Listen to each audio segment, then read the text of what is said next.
Hi friends, ಅಮ್ಮನ ಕೈ ರುಚಿಗೆ ಸ್ವಾಗತ. ಬೆಟ್ಟದ ನೆಲ್ಲಿಕಾಯಿ ಜ್ಯೂಸ್ ಮಾಡೋದು ಹೇಗೆ ಅಂತ ನೋಡೋಣ. ಬೆಟ್ಟದ ನೆಲ್ಲಿಕಾಯಿಂದ ತುಂಬಾ ಉಪಯೋಗ ಇದೆ. ವಿಟಮಿನ್ ಸಿ ತುಂಬಾ ಇದೆ ಇದರಲ್ಲಿ.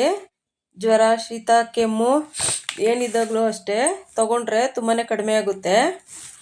ನೋಡಿ, ಬೆಟ್ಟದ ನೆಲ್ಲಿಕಾಯಿ ಚೆನ್ನಾಗಿ ತೊಳೆದು ಇಟ್ಕೊಂಡಿದ್ದೀನಿ. ಈಗ ಇದನ್ನು ಸಣ್ಣದಾಗಿ ಕಟ್ ಮಾಡ್ಕೊಳ್ಬೇಕು. ಒಳಗಡೆ ಅದರದ್ದು ಬೀಜ ಇರುತ್ತೆ. ಜೀರ್ಣಕ್ರಿಯೆಗೂ ಅಷ್ಟೇ ತುಂಬಾ ಹೆಲ್ಪ್ ಆಗುತ್ತೆ. ಕೂದಲು ಉದುರೋದಕ್ಕೂ ಅಷ್ಟೇ, ಕೂದಲು ಕಪ್ಪು ಆಗುತ್ತೆ ಇದು ಜ್ಯೂಸ್ ತಗೊಳ್ತಾ ಬಂದರೆ. ಸ್ಕಿನ್ನು ಅಷ್ಟೇ ತುಂಬ ಚೆನ್ನಾಗಾಗುತ್ತೆ. ನೀವು ಖಾಲಿ ಹೊಟ್ಟೆನಲ್ಲಿ ಬೆಳಗ್ಗೆ 1 ಲೋಟ ಜ್ಯೂಸ್ ತಗೊಂಡ್ರೆ ತುಂಬಾ ಉಪಯೋಗ ಇದೆ. ರಕ್ತನೂ ಅಷ್ಟೇ ಶುದ್ಧಿ ಆಗುತ್ತೆ. ನೋಡಿ, ಈ ಥರ ಎಲ್ಲ ಪೀಸ್ಗಳು ಮಾಡ್ಕೊಳ್ಬೇಕು.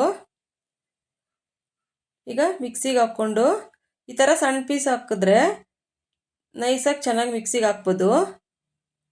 ಒಂದು ಸ್ವಲ್ಪ ಶುಂಠಿ, ಒಂದು ಸ್ವಲ್ಪ ಪುದೀನ, ಒಂದು 4 ಕಾಳು ಮೆಣಸು.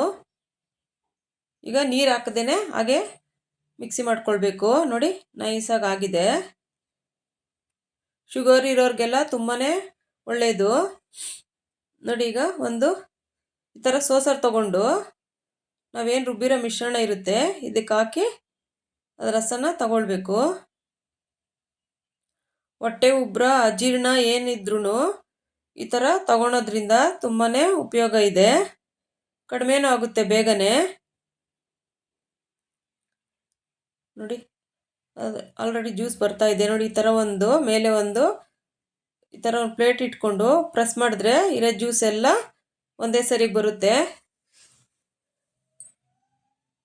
ನೋಡಿ, ಈಸಿ ಮೆಥಡಲ್ಲಿ ಈ ಥರ ಜ್ಯೂಸ್ ತಗೊಳ್ಬೋದು.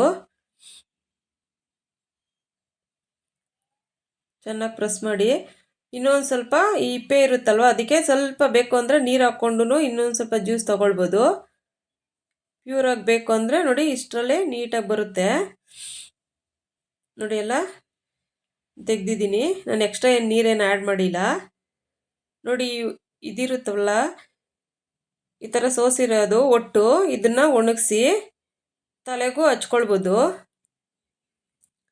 ನೋಡಿ, ಈ ಥರ ಐಸ್ ಕ್ಯೂಬ್ಗೆ ಹಾಕಿಟ್ಕೊಂಡ್ರೆ ಗಟ್ಟಿಯಾಗುತ್ತೆ. ದಿವಸ ಬೆಳಗ್ಗೆ ಸ್ವಲ್ಪ ಉಗುರು ಬೆಚ್ಚ ನೀರಿಗೆ ಒಂದೊಂದು ಕ್ಯೂಬ್ ಹಾಕ್ಕೊಂಡು ಸೇವಿಸಿದ್ರೆ ತುಂಬಾ ಹೆಲ್ತ್ಗೆ ಇದು ಉಪಯೋಗ ಇದೆ. ಶುಗರ್ ಇರೋರ್ಗಂತೂ ತುಂಬಾ ಒಳ್ಳೆಯದು. ಕೂದಲು ಉದುರೋದು ಕಡಿಮೆ ಆಗುತ್ತೆ. ನೋಡಿ, ನಾನೆಲ್ಲ ಹಾಕಿ ಫ್ರಿಜ್ಜಲ್ಲಿಟ್ಟು ನೋಡಿ 1 ಡೇ ಆದಮೇಲೆ ತೆಗೆದಿರೋದು ಎಲ್ಲ ಗಟ್ಟಿಯಾಗಿದೆ. ನೋಡಿ,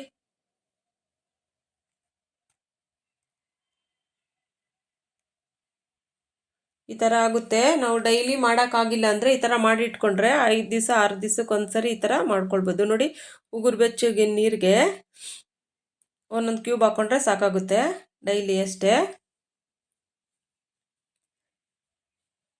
ಬೇಕು ಅಂದರೆ ಒಂದು ಚಿಟಿಕೆಯಷ್ಟು ಉಪ್ಪು ಸೇರಿಸ್ಕೊಳ್ಬೋದು, ಇಲ್ಲಾಂದ್ರೆ ಹಾಗೇನೂ ಕುಡಿಬೋದು.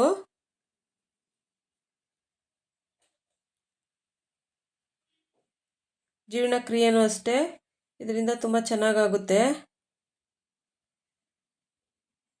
ನೋಡಿ, ಏನು ಕಹಿ ಇಲ್ಲ, ಏನಿಲ್ಲ, ಆರಾಮ್ಸೆ ತಗೊಳ್ಬೋದು.